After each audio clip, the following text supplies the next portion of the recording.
a FENPROF, em convergência com outras 7 organizações sindicais de professores, convocou greve de professores e educadores para 5 de novembro. A greve foi a resposta adequada face a uma proposta de Orçamento de Estado que, a ser aprovada, nada previa para dar resposta aos problemas que afetam a educação em geral e, em particular, a escola pública e os seus profissionais. Como o próprio Tribunal de Contas alertava há dias, a educação tem sido uma área em que se registram insuficiências nas políticas públicas, com reflexo no seu financiamento, que, contrariamente a outras áreas, tem vindo a decrescer e continuaria nesse sentido negativo em 2022. Em 2000, as verbas para a educação valiam 4,8% do PIB. Em 2002 eram 5,1%, em 2020 estávamos nos 3,9% e para 2022 o valor poderia ficar nos 3,5%, 3,5%, mesmo incluindo os fundos europeus. Relativamente aos docentes, é a precariedade prolongada, a carreira roubada, a avaliação manipulada, a aposentação adiada, o horário de trabalho desrespeitado e, de uma forma geral, os professores e educadores desconsiderados por um governo e um ministro que decidiram, na atual legislatura, bloquear toda e qualquer linha de diálogo consequente e de negociação destinados a encontrar respostas para os problemas. Da atual equipa ministerial, que agora tem os dias contados, o desrespeito tem sido total. Desrespeito pelos professores, pelos seus direitos e pelas suas condições de trabalho. Desrespeito pelas organizações sindicais de professores e pela negociação coletiva. Desrespeito pela Assembleia da República e pelas suas leis, como se viu pela violação das leis 46 e 47 de 2021,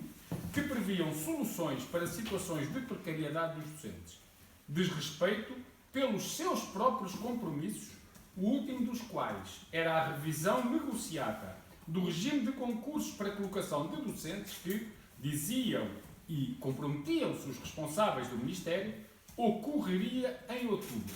o que, contudo, sem qualquer explicação, não aconteceu. Foi neste quadro, e perante uma proposta de orçamento de Estado que parecia elaborada para um país onde não existem professores, que a FENPROF decidiu, convergindo com outras organizações, convocar greve para o dia em que o Ministro se iria deslocar à Assembleia da República para uma audição em sede de comissão especializada sobre o orçamento para a educação. A greve foi, por isso, convocada para 5 de novembro, com a realização de um plenário junto do Palácio de São Bento, para denunciar a falta de respostas do orçamento e contestar a previsível demagogia do governante. Com o chumbo do Orçamento de Estado na generalidade, já não haverá debate de especialidade. Teremos, dentro de dias, a dissolução da Assembleia da República. O atual Governo não será responsável por qualquer nova proposta de Orçamento de Estado para 2022. Em janeiro, teremos eleições, falta saber exatamente o dia, de onde sairá uma nova composição da Assembleia da República, um novo Governo e, elaborado por este, uma nova proposta de Orçamento de Estado para 2022. Face a este contexto, e porque a greve de dia 5 estava intimamente ligada ao Orçamento de Estado e à ida do Ministro ao Parlamento, a FENPROF decide suspender a greve de dia 5, mas, repito, suspender e não anular, deixando-a em carteira para momento em futuro próximo. Esse momento será a ser apresentada pelo próximo Governo uma proposta de Orçamento de Estado semelhante à que agora foi chumbada, o dia em que o futuro Ministro da Educação se deslocar à Comissão Parlamentar de Educação para audição sobre a mesma. Diferente posição tem, contudo, a FENPROF em relação à greve da Administração Pública, marcada pela Frente Comum de Sindicatos para 12 de novembro. Essa não era uma greve associada à deslocação de qualquer ministro ao Parlamento, destinando-se a passar ao país, ao Governo e aos partidos políticos que os trabalhadores da Administração Pública não se conformam com a desvalorização de que têm sido alvo, nem com a degradação dos serviços públicos, que não foi iniciada pelo atual Governo, mas tem sido prosseguida por ele. As dificuldades que são sentidas pelo Serviço Nacional de Saúde ou pela escola pública são apenas dois dos exemplos mais visíveis. E não fossem os seus profissionais, a sua dedicação ao serviço público, o seu profissionalismo, a sua entrega, quantas vezes em sacrifício e sofrimento, a saúde, a educação e outros serviços não teriam resistido à pandemia. Neste contexto, entende a FENPROF que faz todo o sentido manter a greve convocada para dia 12, pelo que exorta os professores e educadores do pré-escolar ao ensino superior e também aos investigadores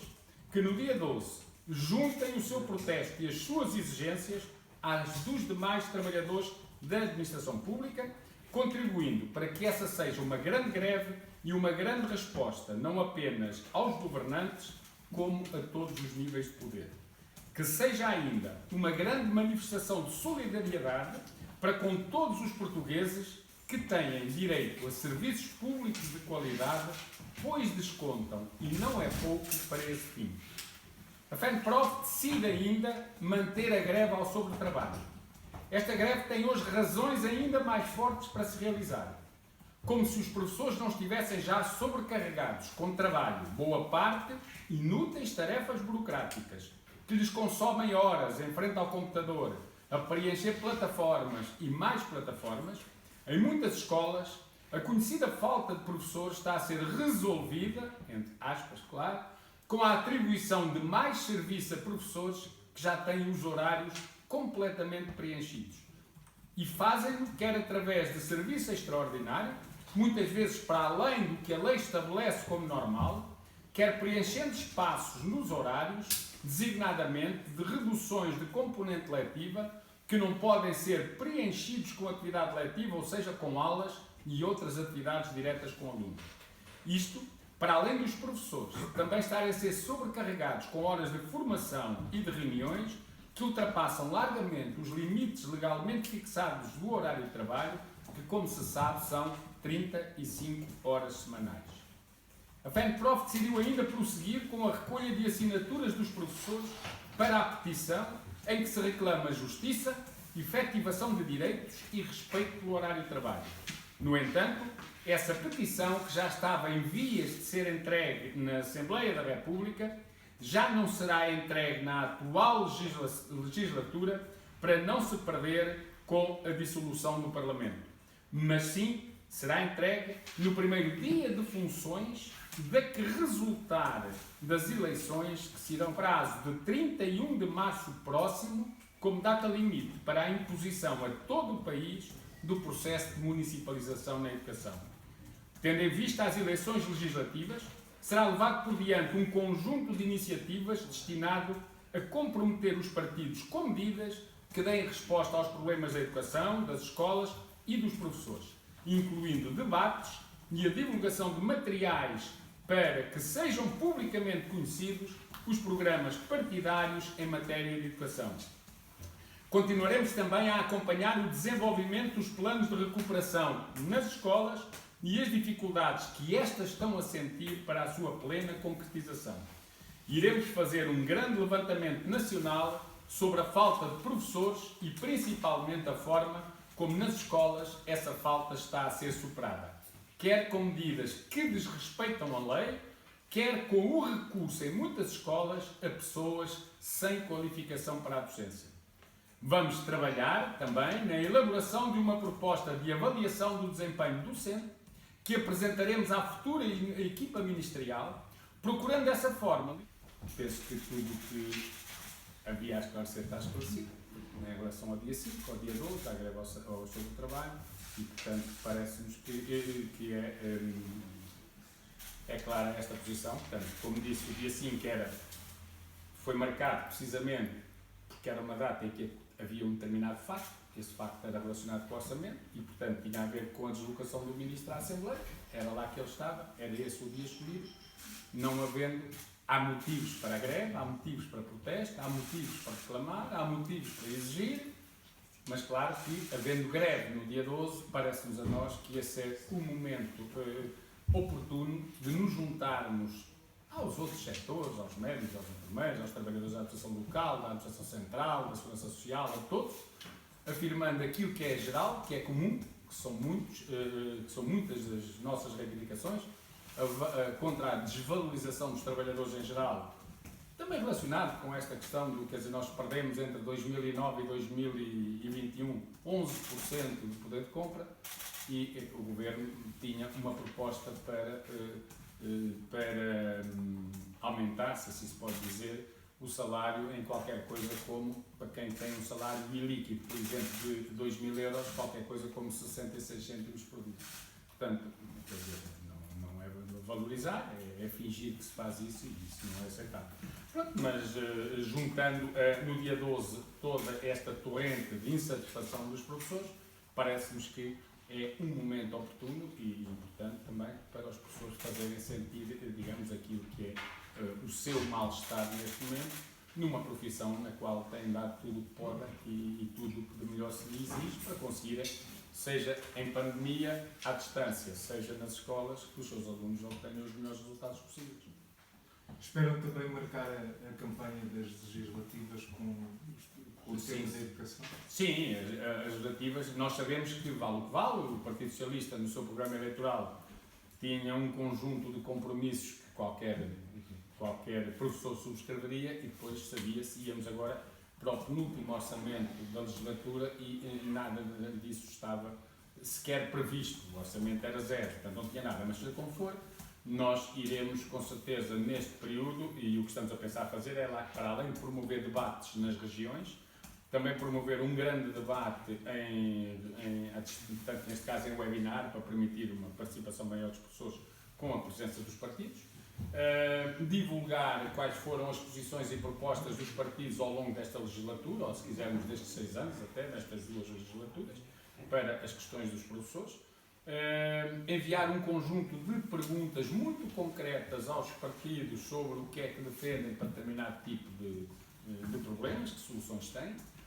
e também ir aos seus programas eleitorais e fazer uma publicação só com isso para os professores, onde iremos dar a conhecer, se precisamos de comentários, as pessoas sabem ler, e portanto dar a conhecer aquelas que são as propostas, os compromissos que os partidos vão apresentar. Portanto, isso nós iremos fazer sim, e iremos ter essa preocupação de quando os professores, seja a 16, a 23 ou a 30 de janeiro, é isso que falta saber, penso que será em janeiro, forem votar, saberem exatamente o que é que aqueles em quem eles votam se comprometem a fazer para resolver os problemas, que são problemas gravíssimos e que estão a criar, como dissemos, esta falta, estão na origem também, não será o único, mas é um dos principais problemas